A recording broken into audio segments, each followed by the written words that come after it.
Good morning.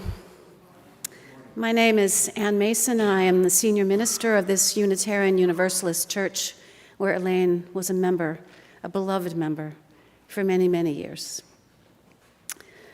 A life is sacred in its living, and it is sacred in its dying.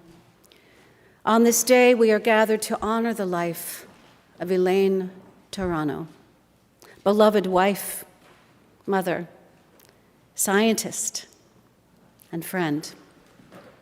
We are here this morning, to celebrate her life, the existence of a good woman who was quiet and brilliant, who loved animals and science and the adventure of traveling, who offered intelligence and a positive attitude throughout her life. And yet we are gathered to mourn her passing, for her death has left a hole in the hearts of those with whom she shared this life. We will have time this morning for laughter and for tears, for memories and for sorrow, for hopes and for connections. For we are in this moment now as one body of people gathered to mourn our common loss. And in the sharing of our sorrow, we support each other. We come into this world as part of the human family, and while we do leave alone, our lives are intertwined with the lives of every person with whom we connect on this earth. It is the mystery of life that we know not where we go, but we trust that in the living of this life, we make connections that will sustain us through this life and beyond into the eternal mystery that awaits us all. It is traditional to begin a Unitarian Universalist worship service with the lighting of our chalice, and today I share words by Albert Schweitzer. At times, our own light goes out and is rekindled by a spark from another person. Each of us has cause to think with deep gratitude of those who have lighted the flame within us. I'd like to share a reading by the Unitarian English author Charles Dickens. This reading is called "These Things Shall Never Die." The pure, the bright, the beautiful that stirred our hearts in youth, the impulses to wordless prayer, the streams of love and truth, the longing after something lost, the Spirit's yearning cry, the striving after better hopes, these things can never die. The timid hand stretched forth to aid a brother in his need, a kindly word in grief's dark hour that proves a friend indeed. The plea for mercy softly breathed when justice threatens high. The sorrow of a contrite heart. These things shall never die. Let nothing pass, for every hand must find some work to do. Lose not a chance to waken love. Be firm and just and true. So shall a light that cannot fade beam on thee from on high, and angel voices say to thee, these things shall never die.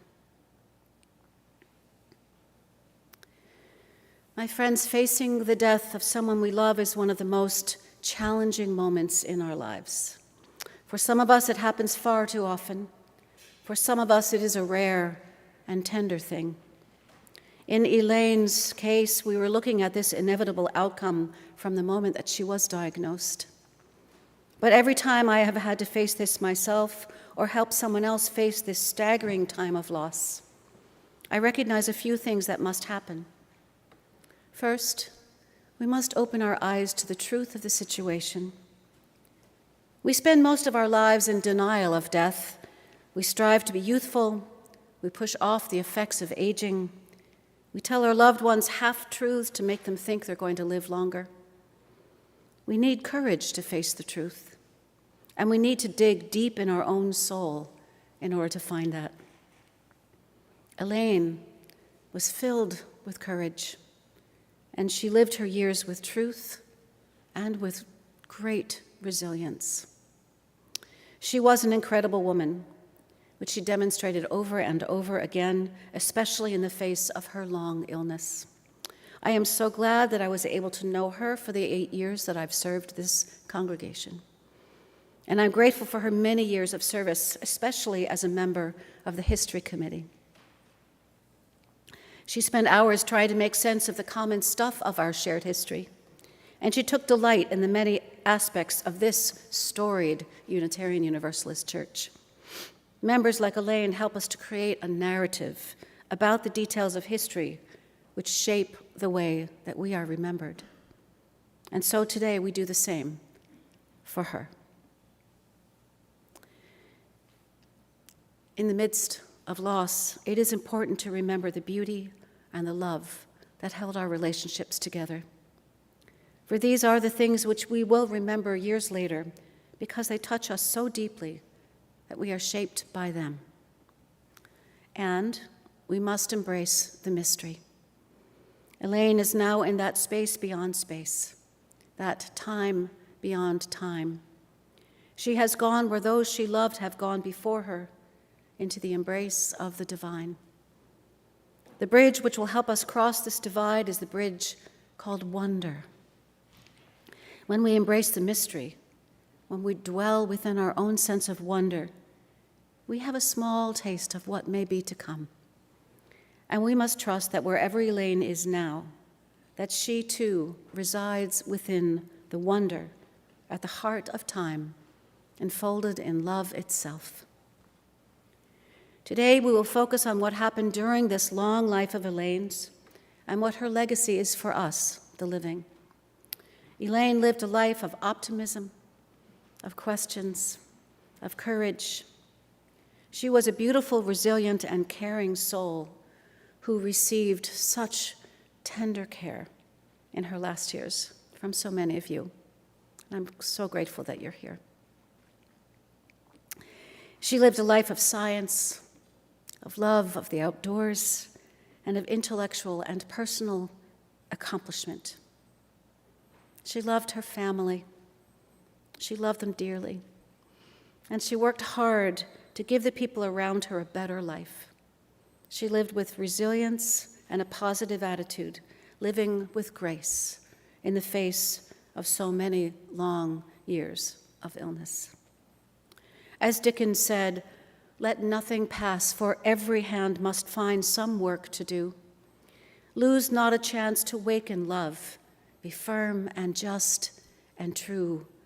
So shall a light that cannot fade beam on thee from on high, and angel voices say to thee, these things shall never die."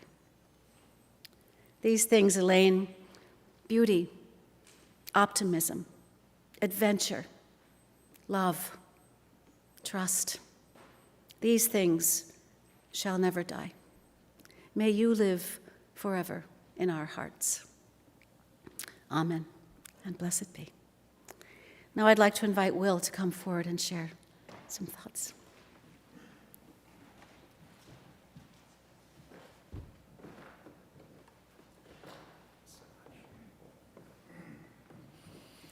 Hey everybody, Will Plummer, Elaine's oldest son.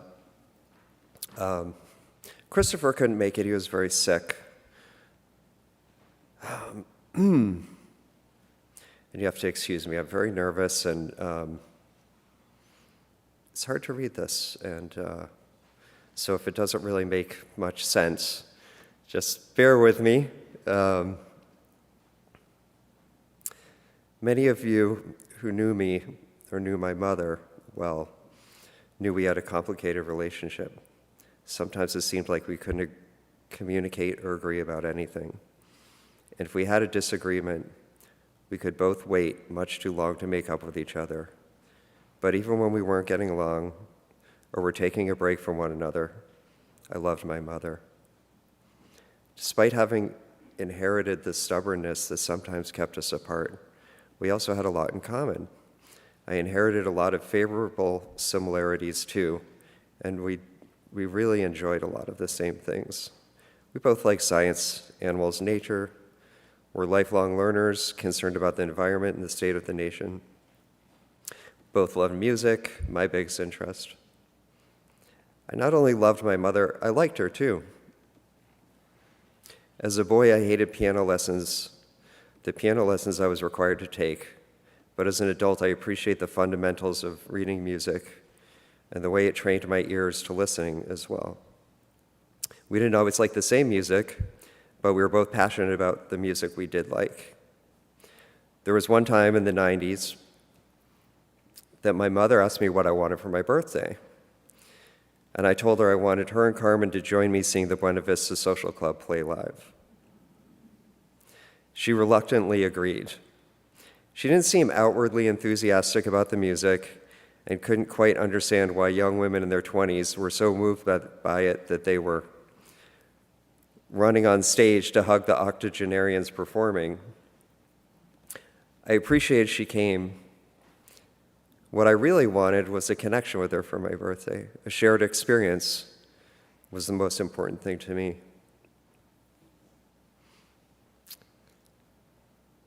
I think what we want more than anything from our parents is unconditional love and acceptance, that connection.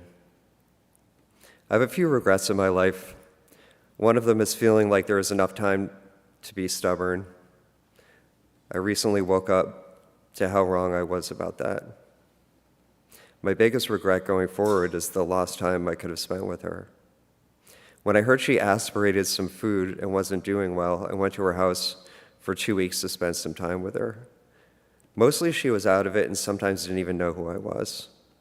Other times she seemed like she was in a very chatty mood, even though her mind and mouth weren't always connecting. However, during those last 2 weeks, I felt some of the greatest connections with her that I ever had. She did manage to get a few clear words out now and then, squeezed my hand, and smiled at me. I told her I loved her and forgave her for the past, and to my surprise, she clearly said, "I forgive you too." This was the best gift she could have given me. I asked her my name to be sure she knew who she was talking to. She proudly replied, "William," as if my nickname wasn't enough to prove her mind was there. Despite it being truly awful to see her that way, those last images of her alive are burned in my mind.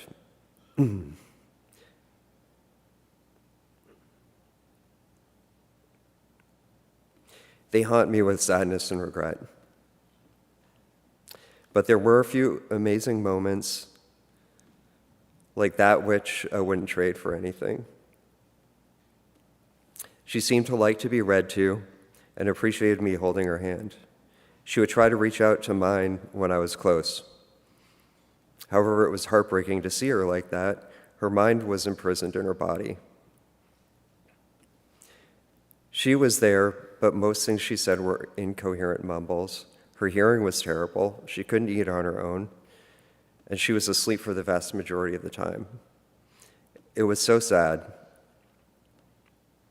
and a few times I broke down, but mostly I tried to cheer her up. And she tried to be cheerful too. Once she clearly asked if I was okay. I went back home to Brooklyn for a couple weeks and told her to hold on until I got back. I promised her I would be back soon. I think she tried. I ended up taking a few more days longer than I thought and missed her by 1 day.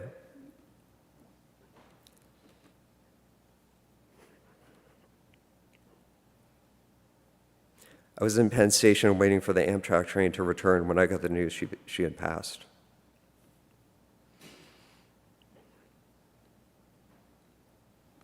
Choosing to believe that she didn't want me to see her pass away, not that she gave up hope that I would be back. I have to believe that for now. I'm making that choice.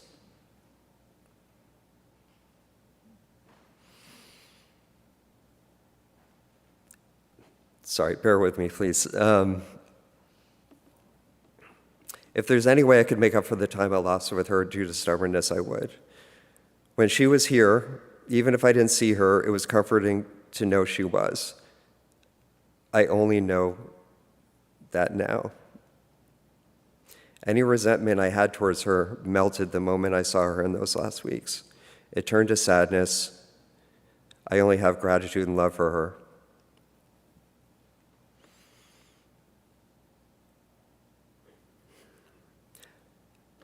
I love and like you and appreciate you forever, Mom. Thank you.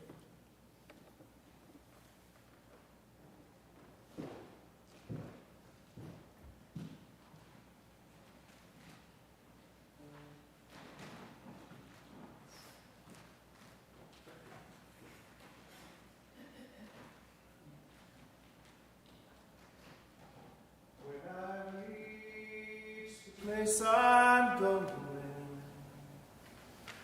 I will surely know my way, and I will turn and look inside me and bid farewell to one more day. Every light begins with darkness. Every flower was once a seed, and with the sun and wind to guide us, we are bound to be released. I will fly beyond this valley, and I will open up the gate. And when I reach the place I'm going, I will surely know my way.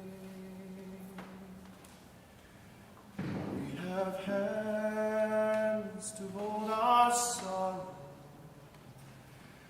We have tears to heal the pain.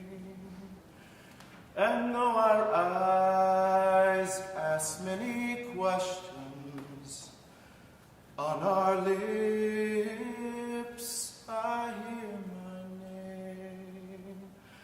I was born without a whisper. I was born beneath the rain. But when I reach the place I'm going, I will surely know my way. I will surely know my way. I will surely know my way.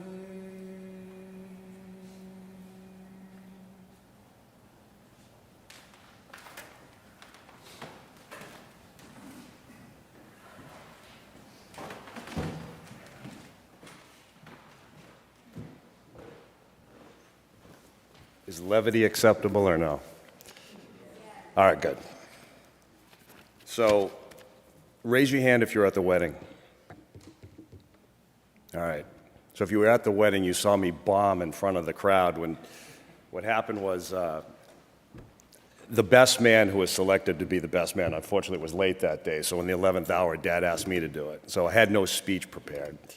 So today's a little bit different in that I had a few days to prepare for this. I was at Dad's house right after Elaine passed. Chrissy and I had gone up, and we were sitting with him, and I asked him, I said, what are your thoughts on the funeral? Do you think anybody's going to speak? If you have any thought to that? And my father says, I really was hoping that you'd say something. So I thought he was joking initially because I wasn't his first choice when they got married, so I thought it was a joke, and he wasn't joking. So I realized in that moment, I have to come up with something. I speak in front of people for a living, but I've never spoken in front of a crowd like this for this reason. I do have something, though, I want to get off my chest. So on the way home, my wife said to me, she said, your father's a little nervous about you talking at Elaine's service. I'm like, why? She's like, I don't know. I was sitting in his office when you were in the living room, and he just said he's really nervous. And I said, okay, well, I'm nervous too. I've never done this before. I didn't really think much of it until I talked to Paul, my brother, the next day. We're on the phone, and he goes, yeah, Dad he's nervous you're going to say something inappropriate at the service. Okay. Didn't think too much of that until the next day I'm in the yard working, and my son Jack, who lives in South Carolina, he's at school, he called me, he said, hey, Dad, I just talked to Grandpa. He sounds pretty good, but I got to let you know. Right. He said he thinks you're going to embarrass him at the funeral. And I said, oh, okay. So the bottom line is, do you want to do this or not, Dad? Just be honest. Do you want me to stand up here or not? Okay. So I've rewritten this roughly 20 times, right? I recorded it twice. I listened to it on my walk this morning, and I thought, this is terrible. I don't know how to read this, and it's going to be really hard to follow Will. So I'm going to try to focus on what I think Elaine was here to do. When I think of Elaine, I just think of she maximized her life. She lived her life. She grew throughout her life. Even till the end, she was still growing and learning. And a lot of what was said by the Reverend and by Will is somewhat in here, so I have to find a way to change my words so I don't sound redundant. Elaine came into our lives. I was in my mid-20s, kind of lost in life. My parents had just gotten divorced. They went their separate ways, and us kids, we were all living together, but kind of just, I was probably partying my way through life too much, to be honest with you. And I didn't really know it was happening, and all of a sudden, Dad and Elaine are dating, and the next thing you know, they're married, and we're at dinner in Lexington with Will, Chris, and a number of Elaine's college friends. Some of them are here tonight, some of her neighbors. It was just such a surreal feeling. And my first interpretation of Elaine was that, wow, this woman is really calm. She's peaceful. And if you know anything, I don't know if you know anything about our life growing up, but it was anything but that. We grew up in a relatively stress-ridden home, so it was either chaos and negativity or hiding from chaos and negativity, depending on which parent was dominant at that time. So I was like, how are we going to do this? She's really nice. How are we going to get together as a family? And as we all started to have our families, I dreaded the idea of my parents having to come together. I admit it, Dad. I didn't want you to come because I didn't know how, it was just uncomfortable for us. So, and I always would think, how is Elaine going to handle this? What is she going to think when we get together? Because there's usually some tension around the holidays. And the crazy thing is I totally underestimated that it was her calm and her patience that actually allowed us to come together. It coaxed my dad out of his office and into our homes, or us into their homes, where we could kind of coexist together with my mom, who, by the way, Elaine somehow found a way to befriend my mom and vice versa, and they got along, which was fantastic. But the other thing that I thought was fascinating is when they first met, I remember Dad calling me, and he's told me this a couple of times. He said, wow, you're not going to believe this. I actually met somebody that I can have a conversation with. And I'm like, really? And he said, yeah. He said, she's smart. And she works at MIT, and she's a chemist. I'm like, no kidding. You see what happens when you leave your office? You might actually meet somebody. And it's amazing because my dad, it's not that he's not smart, but if you know him, he spends, I'd say 80 to 90% of his life inside of an office. He doesn't know what's going on outside. He doesn't know what the season is or, who's running for president or anything. He doesn't know those things. When we were little, he built an accounting fort inside the house. It was filled with file cabinets, and he had an adding machine that he was always clicking on, and paperwork flying all around. And that was his way of avoiding some of the chaos. Somehow, though, Elaine was able to get him to coexist with our family, and she was somehow able to get him to be interested in conversations. And if it was up to him, he'd be talking to you about 1040s and W-2s and payrolls. And if you wanted to know specifically what he put in his salad that day, he'll give you every ingredient. But beyond that, the last thing I'll say is her sense of adventure was unbelievable. I don't think we would have gone to Kenya if it wasn't for Elaine. I don't think I would have been to the Dude Ranch in Wyoming if it wasn't for Elaine, because she planted that thought in my head that, oh, you can actually do something other than go to a mountain or a beach. And he had never been anywhere other than maybe Nantasket Beach, where he could go in maybe knee deep because he couldn't swim. And all of a sudden, he's in the Amazon, Costa Rica, Dude Ranch, horseback riding, whitewater rafting. I don't know what's going on. I'm thinking, does she know who she married? This is unbelievable. And I find it fascinating. I know that she worked her tail off to live the life that she wanted to live. She never saw a reason to stop growing and to stop learning. And I think that's what she did for my dad, is she gave him that. Now, it's up to him to do something with it. I would just say to close, I don't even read what I wrote down, so I don't even know if I finished my talk, to be honest with you. I would say that there's a lot to see in this world. We didn't see a lot growing up. We spent most of our time either fighting or wondering what other people were doing. We were arguing about something and saying, hey, why aren't we invited to that? And I think what Elaine did for my dad is she gave him the opportunity to see there's other stuff going on in the world. Some of us will never leave our office. Work is number one. Money's number one. We never leave our towns. Or maybe we leave our towns and we come back, and some people leave and never come back. But no matter what, it's on us to grow.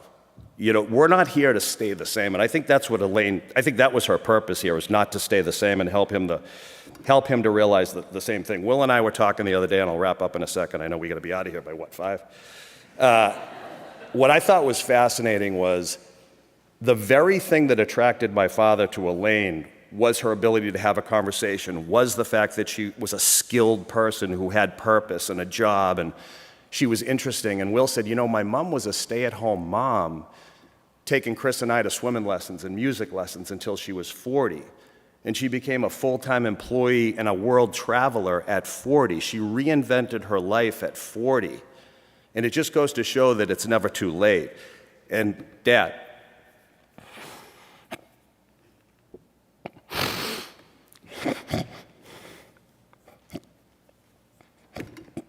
you're lucky. You're lucky that she let you come along for the ride. Because I don't think you would have seen life if she wasn't here. Thank you. Thank you so much, David.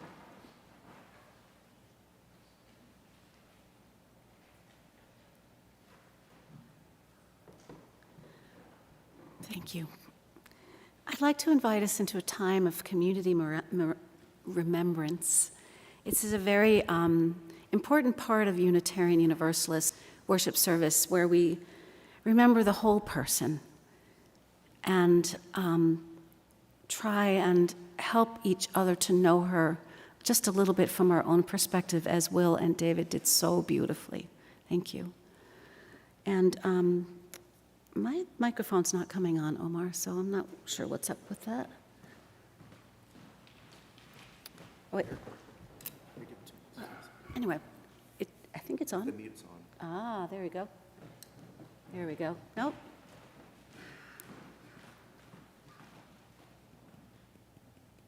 Nope. Well, we'll start. Oh, here we go. I think that's it. Yeah? Are we good, Omar? Not yet. Okay. We'll figure this out. So this gives you a minute to think about what you might want to say, and Omar's going to find me another microphone, and we'll come and we'll speak. Thanks, Rip. The reason why we want the microphone is because we're recording this, so that family members who aren't here today will be able to see this. And I think that they'll take a lot of solace from being able to have seen what we've done so far. Oh, we're good now. Okay. Thank you.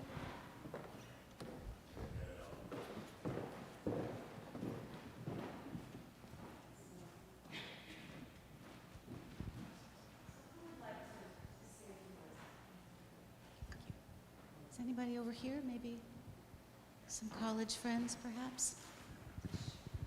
And if you could say your name, too, that'd be good. My name is Tish Callanan.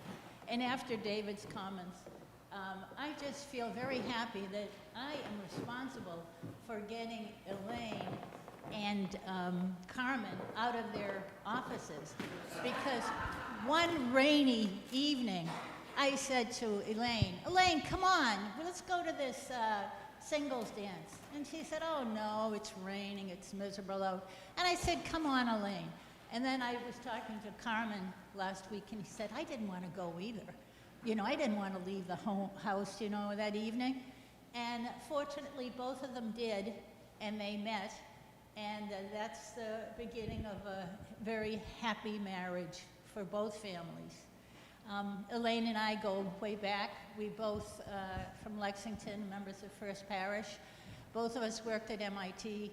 And she retired before me, and we used to get together and talk about retirement plans. And we both had terriers, and we used to go on walks with the dogs. Her dog, Oscar, was very, very feisty and a rascal. And I just loved Elaine. She was very calm and thoughtful, inquisitive. We used to talk after I'd come back from I loved traveling too, and we'd get together and talk about our trips. You know, I'll miss her. You know, she's right around the corner from me, and she's not there anymore. So I will miss her. Thank you.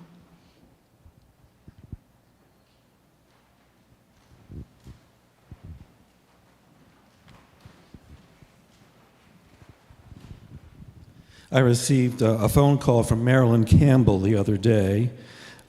She had heard that Elaine had died. She was a longtime member of this church, moved south to North Carolina 10 years ago, but still has kept in touch.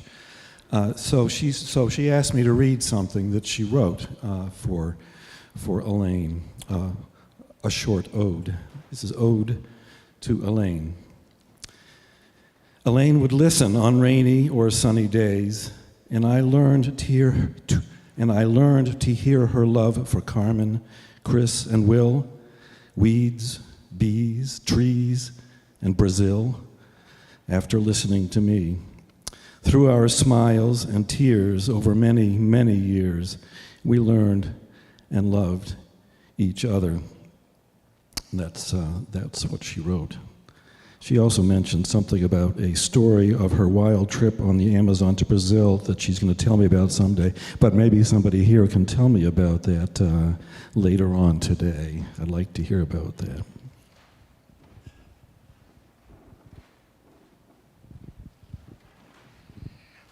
Jane Beswick. I met Elaine at a yoga class quite a few years ago, and she was such a friendly person, and went to this church, and I didn't know she had a disease. She was fine doing yoga at that time, but then she had to stop. But over the years, we were in a group that did knitting. She tried to teach me to knit socks, unsuccessfully, but so I miss Elaine too. We had a lot of good times over the years. Anybody else? Helen. I'm Helen Cohen. I had the privilege of being Elaine's minister here in the church before Anne, and she was a truly wonderful, solid person who was just there and ready to listen and be part of whatever project needed to go on and help out without ever sort of putting her out in front, herself out in front. I'm delighted to see you, Will, after all these years. I knew you growing up here in the Sunday school. And I'm sure she would be very, very proud of you and very pleased to have heard what you said and the feeling that you had. And I know that these years for her have been wonderful in terms of everybody learning and growing. And I'm so glad that she's had Anne as her minister during this time, so that her last years have been surrounded by love.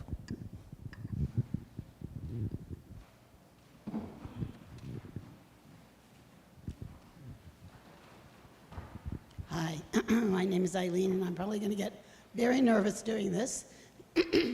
I'm going to take you back to 1960.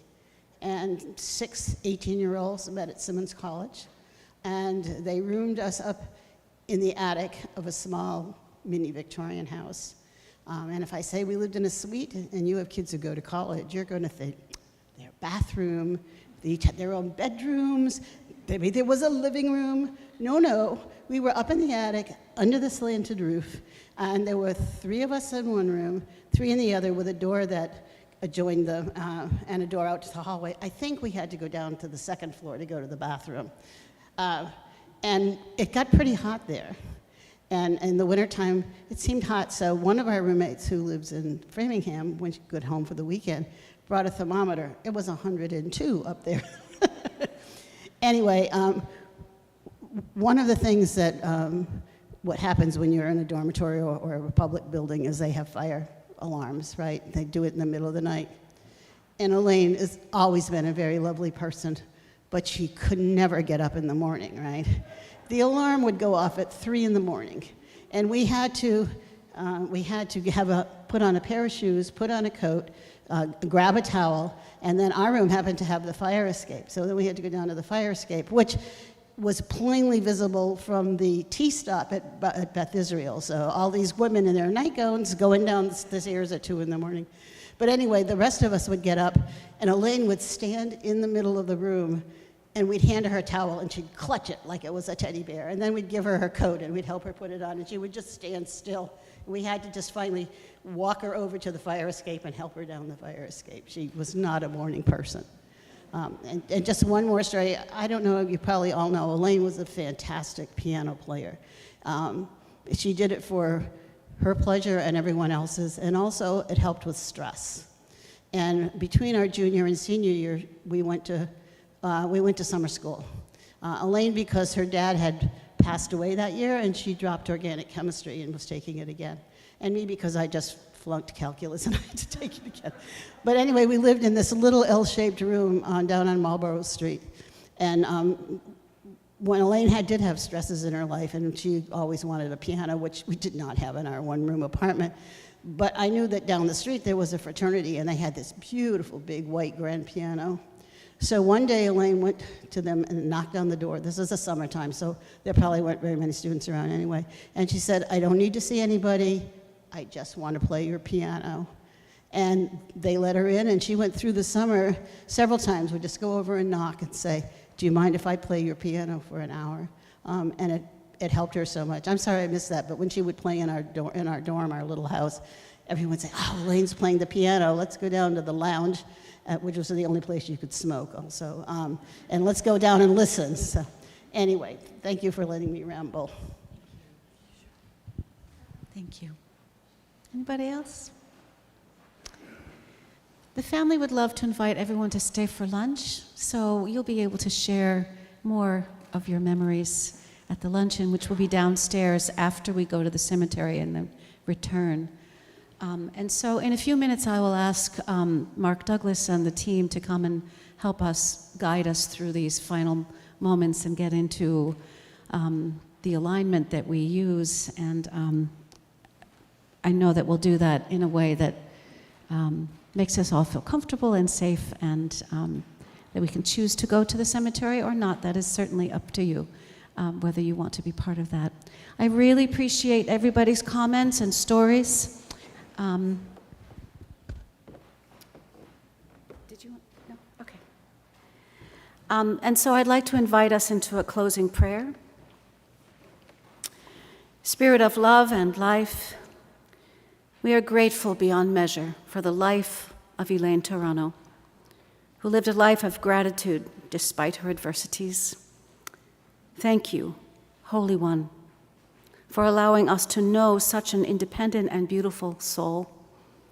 Help us all to find her spark of resilience in our own lives, that we might discover gratitude and kindness in the midst of trouble and beauty in the midst of adversity. Help us to be so moved by the positive example of her life that we too might find the courage and the sustenance to make the best of our own lives. We give thanks for the light of love that persists through death and lives in human hearts. We give thanks for this gathering of friends as we celebrate the past, walk together in the present, and rely on each other in the days to come. May the spirit of love surround us as we travel on. Amen. My friends, Elizabeth Tarbucks has written that we should expect life, for this is for us, the living. She says, do not live too far in the past or the future. Live now. In each moment, expect a miracle, 10 kinds of birds at the feeder, and the tracks of a fox in the snow, and the traces of bees in the garden. Pick up a magnifying glass and scrutinize that crocus. See the pollen at the center of the daffodil. Life's dust, death-defying life. Be astonished at the flower, arrested by its beauty. Get silly and laugh loudly with your grandchildren or grandparents. Refuse to leave the dead behind, but bring their memory to all your chores and games, and corners of quiet, warm tears. Know always that joy and sorrow are woven together. One cannot be without the other. If you love, know that sometimes your love will bring you tears. If you grieve, know it is because at some time you were willing to love. Do not be afraid to die today, but expect life. This concludes our memorial service for Elaine Turano. I invite our professionals from Douglas Funeral Home to come forward and guide us as we travel together to Westview Cemetery, and you are all invited to return to First Parish for luncheon after the burial. Whether you can continue with us or not, the family is grateful for your presence today.